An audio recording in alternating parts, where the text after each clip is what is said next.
Kudos to Jennifer Nelson, the filmmaker who dared to challenge the copyright grip on the world's most sung melody. And a standing ovation to the judge who struck down the claim, restoring Happy Birthday to the public domain where it belongs.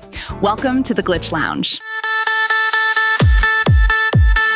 You've sung it, you've heard it, you probably can't even remember the first time you learned it. It's the most famous song in the English language. But what if I told you that for most of its life, singing Happy Birthday could have cost you money?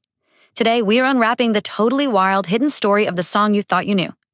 All right, let's just jump right in, because this first part is kind of a shocker.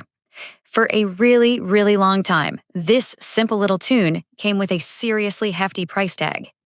So you'd think a song this universal, this everywhere, would just belong to, everyone, right? Nope. For decades, the answer to who owns it wasn't the people. It was a single, massive corporation. And that corporation was Warner Chappell Music. They were raking in an estimated $2 million a year, every single year, in licensing fees for Happy Birthday to You. I mean, that's over $5,000 a day for a song we all learn as little kids. And this had some pretty weird effects on our culture. You ever wonder why the staff at a chain restaurant sings that super bizarre custom birthday song instead of the real one? Well, now you know. They were literally trying to avoid getting a bill from a music publisher. Okay, so how on earth did a song for 5-year-olds become a multi-million-dollar corporate asset? Well, the story starts way more innocently than that, back in a Kentucky kindergarten classroom. The song's journey is just long and complicated. It all started way back in 1893, not as a birthday song, but with a tune for a classroom greeting, "Good morning to all." The happy birthday words we all know, they don't even show up in print till around 1911. And then it's not until 1935 that a copyright gets filed, and this is key, not for the song, but for something way more specific. So let's break that down. The melody? That came from two sisters, Mildred and Patty Hill. And their song was just a simple way to say hello to their students. But the lyrics? Those famous Happy Birthday to You lyrics? To this day, nobody actually knows who wrote them. They kind of just appeared. So you've got this sweet little tune with mysterious lyrics. How does it get tangled up in this massive legal fight? Well, this is where our simple song turns into a full-blown courtroom drama. The entire controversy, all those millions of dollars, it all hinges on the fine print. See, that copyright from 1935, it wasn't for the melody, it wasn't for the lyrics. It was only for a specific piano arrangement that was published in a songbook.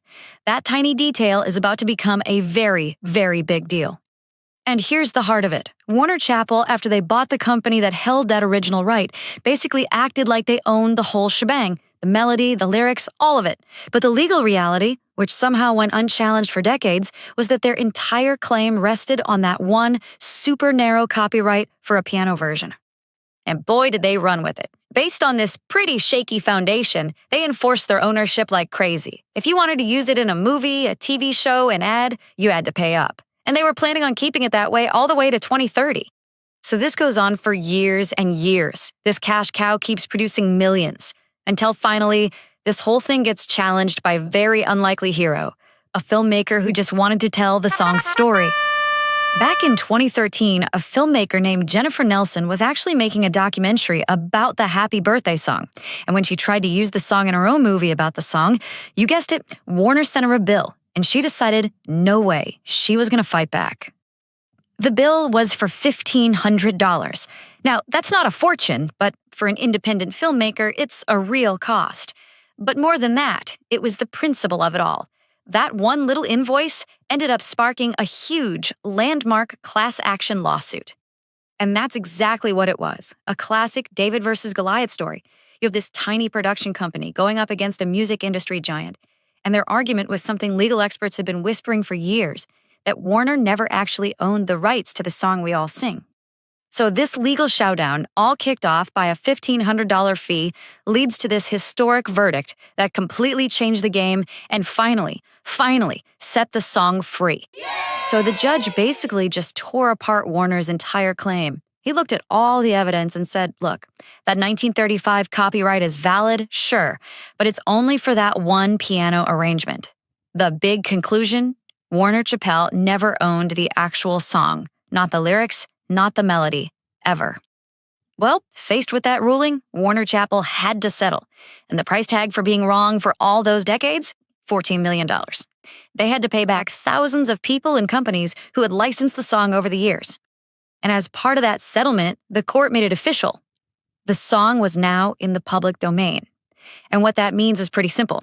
It belongs to all of us. It's free for anyone to use, to sing, to perform, without asking for permission or paying a dime. And so on that day, February 8th, 2016, the world's most popular song was finally free. Free for Hollywood movies, free for TV commercials, and yep, free for all those restaurants to sing without having to make up their own weird versions anymore. It's just amazing, right? It shows how something we totally take for granted can have this wild history of corporate ownership, legal fights, and finally, freedom. So the next time you hear Happy Birthday, you'll know the incredible journey it took to belong to you.